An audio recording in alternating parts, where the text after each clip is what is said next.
Hello and welcome to the House Calls Ask the Doc podcast, presented by the American Heart Association in collaboration with Adventist Health Simi Valley.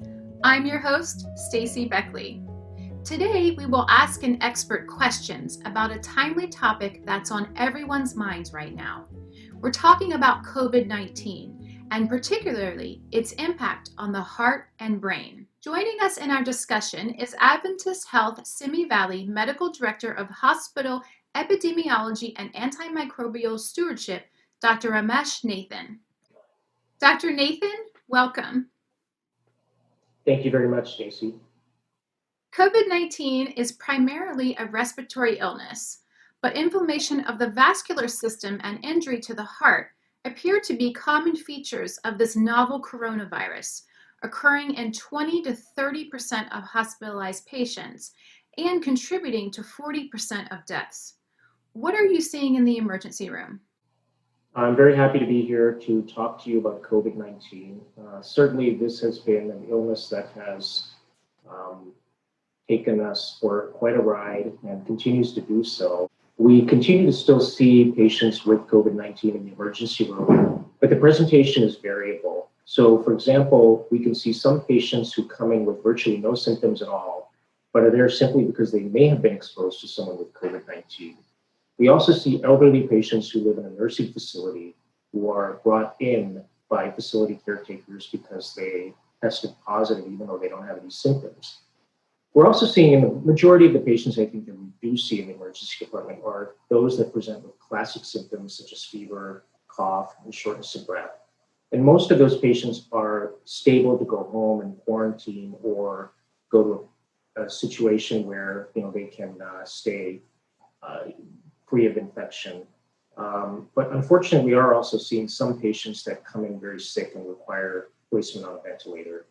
Why do you think that is, where some people will test positive for COVID-19 and virtually have no symptoms, but other people will become severely ill or perhaps even die from it? This is a great question, and this is really the million-dollar question that we are trying to sort out. I think a lot of this really depends on the person's immune status. So what I mean by that is how healthy are they?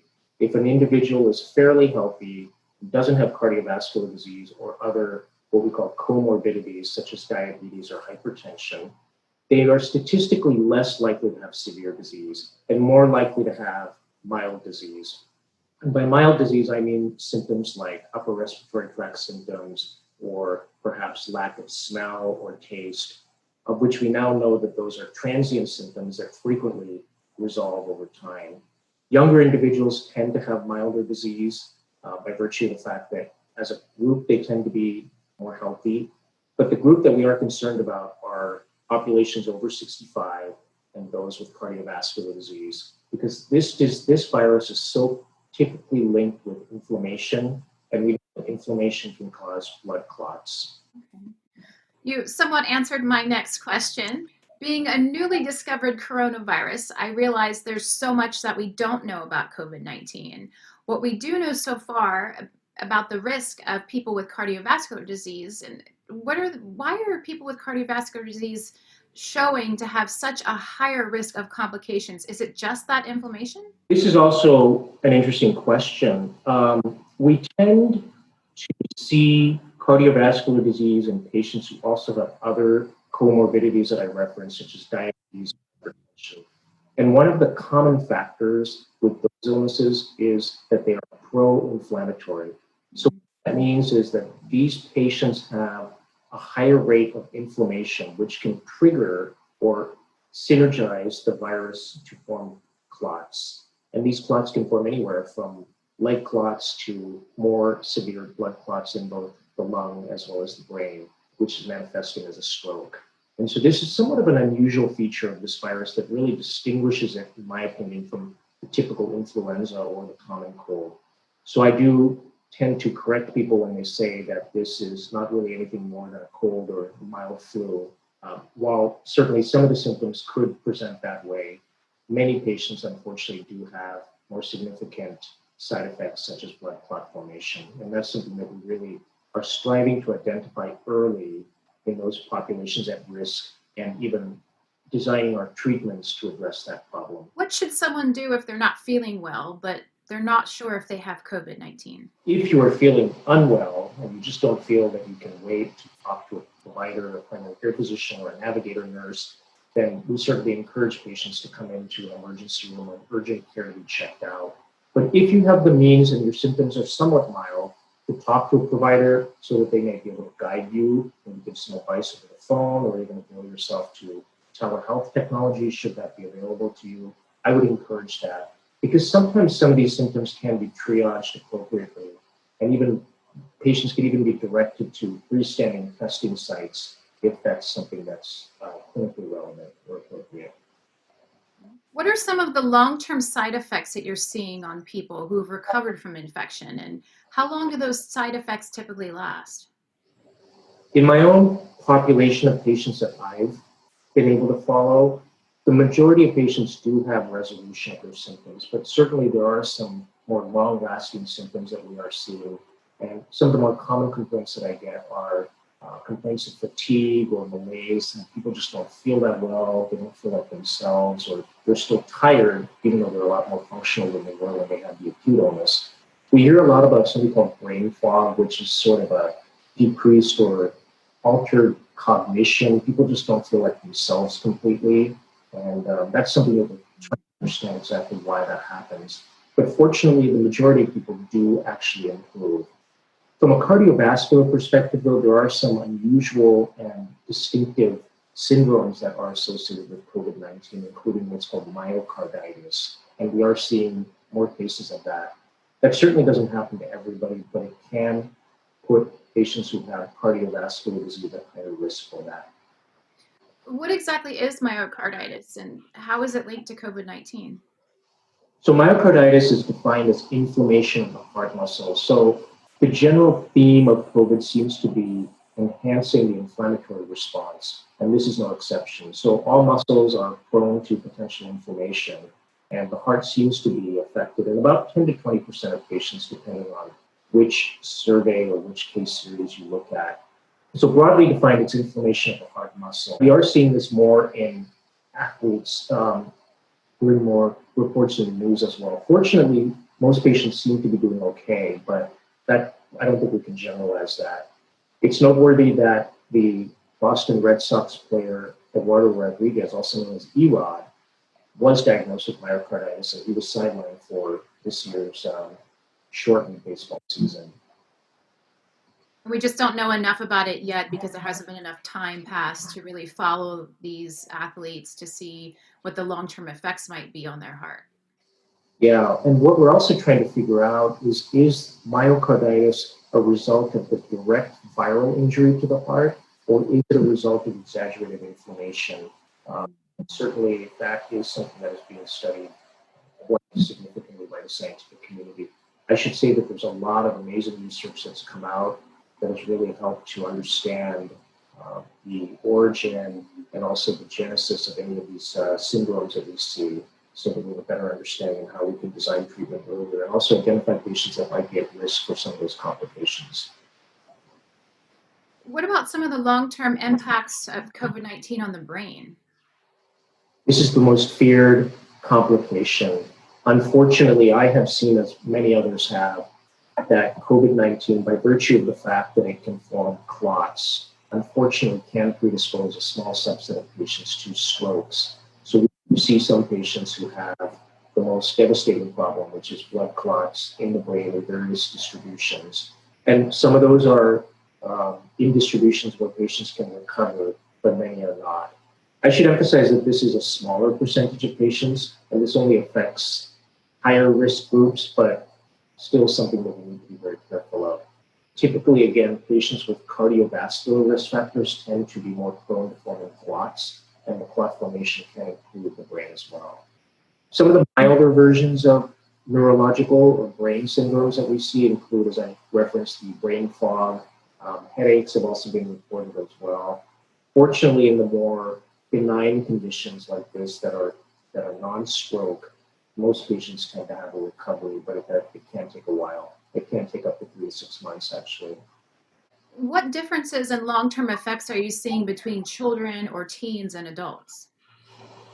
In children, I think initially we got not fooled, but we were complacent and thought that children were not carriers, that children were not themselves susceptible to the illness. But what we do know now is that some children can certainly have and acquire COVID-19 and get an illness that is similar to that of adults. The good news is that the vast majority of healthy children tend to be more carriers and have very mild to no disease at all. But what they can do is, especially in families that have multi-generations, can transmit the virus to more susceptible elderly parents or grandparents or other family members, and that could be a problem.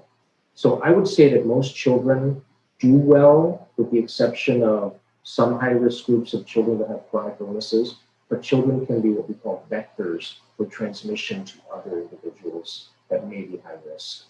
New data from a survey conducted online by the Harris Poll on behalf of the American Heart Association found that Hispanics and Black Americans are most likely to stay home if experiencing medical emergencies, like a heart attack or stroke, to avoid the risk of contracting COVID-19 at the hospital. Do people have a reason to be fearful? Initially, everybody was so worried about coming into the hospital, thinking that this would be the worst place to stay and this is the highest risk place to get COVID because we were seeing patients in higher frequency. But what we have actually found is that many more people, it seems, can actually acquire COVID-19 from the community. And I think hospitals have done a really commendable job in general of implementing restrictive measures for visitation, mandatory masking, physical distance policies, and temperature checks as well. And here at Adventist Health Simi Valley, we have a very robust system in place where we have universal masking and everybody does their part to reduce the risk of transmission. Additionally, our patients, as with most other hospitals, have a physically dedicated wing to caring for patients with COVID-19. And we also have dedicated staffing at that site. It's what we call a closed unit. And these patients have negative air pressure circulating as well so that air is not filtered throughout the hospital. So the patients that are receiving treatment for COVID-19 are physically separated from other patients that receive non-COVID-19 care. So you would say that it's safe for people to go to the ER in the middle of a pandemic? I really do. I think emergency care is something that is absolutely vital. Certainly patients will always continue, unfortunately, to have significant emergencies that will require care. The emergency rooms, especially at Adventist Health Simi Valley, are available, are well staffed, and again are utilizing all the best practices that can be done to minimize the risk. For example, in our hospital, in the first quarter of last year, we saw patients with stroke. We saw 115 strokes. But this year we saw about 25% less, and that was concerning because we know that these numbers are not just going down on their own, but the concern was that some patients would be too afraid to come into the hospital for life-saving treatment. So I just want to be clear that, if you have symptoms that constitute a medical emergency, or you're just not sure what's going on, if there are any signs of a stroke or a heart attack, please come in. The hospitals are ready and willing to serve you and have your best interest in mind as well. You talked about the ER, but how is the hospital overall managing COVID-19 patients and those coming in with other medical emergencies, just to ensure everyone's safety? Do they go to different areas in the hospital? So we've done a lot of things in addition to the temperature check-ins for everybody. We have really curtailed visitors to reduce the influx of potential asymptomatic carriage. We also have very well-policed and robust physically distanced policies that mean that staff and personnel need to maintain adequate distance, at least 6 feet. We also require that all providers, physicians, or nurses or nursing assistants wear face shields when they interact with the patient, and of course, universal masking. I've not seen anybody who is not willing to utilize the masking rule. Additionally, we've also made some other changes in the cafeteria and significantly limited the foot traffic there so as to reduce potential risk of transmission in those venues. What are your thoughts about COVID-19 and now just about to get into flu season and how those two could come together, and what impact that may have on the hospital and the community, and maybe what your hospital is doing for that. So flu is a major concern. I'm reassured by some recent information that I read that in the Southern Hemisphere, the incidence of influenza so far seems to be very low. So this could be a really nice thing that shows the benefit of universal masking and certainly physical distancing. We are absolutely encouraging people to get a flu shot. In the context of patients with cardiovascular disease, this is a high-risk population. I would urge anybody who has coronary artery disease or cardiovascular disease, hypertension, diabetes, pretty much anybody actually, to get a flu shot. Vaccination works. It's helpful. It can reduce that risk of spread. I think we should continue masking as we are doing well into 2021. And I'm personally very optimistic that we could have a very light flu season, which would make me ecstatic. Yes, that would be wonderful. Yeah. As some businesses open and other normal operations start to reopen, how can people ensure they remain safe? I would, and this is a very good question because this really puts the trust in the businesses to do the right thing for their customers. Certainly, hospitals have a lot of staff, a lot of accountability and oversight by agencies and the public to maintain the well-being of patients. I would be proactive. My best advice is if you are considering going into a business that, for a hair salon, for example, I would check with them and see what things are they doing to keep you safe. Do they have restriction on the number of people? Do they enforce universal masking? Do they have hand hygiene stations? How do they clean their surfaces or any things that you might come in contact with, such as a doorknob? So really just be proactive and be vigilant also. Make sure that they're doing what is appropriate to you, that they meet your standards, and your standards should be very high. It's pretty tough for people because a lot of businesses like gyms, a lot are closed, but some are starting to open up. Some have outdoor workouts and some are starting to have indoor workouts. What can people do, if there's anything that they can do besides what you had just mentioned, to make sure that they're safe? And if they're working out outdoors or at home, what can they continue to do to make sure that they are getting the exercise that they want and they need, and the best physical activity and nutrition? This is a great question also. I think we certainly saw a lot of interesting stuff that happened in the very beginning. People sort of hunkered down, diets changed. There was a lot more emphasis on baking and sweets and things like that. But I think as people have come to realize that this is going to be here for a while, we realize that we can sustain ourselves on processed foods and carbohydrates and things like that. So I think going back to the basics is really key. This is where more than ever, a good diet that's balanced is most important. Certainly, one thing that has really come to light is the need for connection to people, staying connected to family and friends, whether it's through remote technology or just even the old-fashioned way of calling. We know that loneliness is a major risk factor for depression and even for exacerbation of chronic illnesses such as cardiovascular disease. So as best as possible, stay connected, good diet, balanced diet, I should say. It doesn't mean that you have to restrict everything, but certainly a good diet that is full of, the best of it is possible, vegetables, fruits, proteins, and some carbohydrates as well. I would also emphasize if it's feasible to do some sort of exercise every day, whether it's a walk outside or even some indoor exercise, even just meditation would be great. There's a lot of really neat indoor and outdoor exercise plans that one can do individually or even as a group and still maintain appropriate physical distancing. Yeah, I think you're right. The psychosocial aspect of this pandemic is tremendous on people. And as you said, now that things are shifting, people are starting to realize this is something that's going to be with us for a while. So I appreciate the recommendations that you have for people to cope with this. Also, if there's other resources that they can go to, professionals that they can go to talk to, and things like that as well. Absolutely. What other tips do you have for people to keep their body healthy and strong against COVID-19?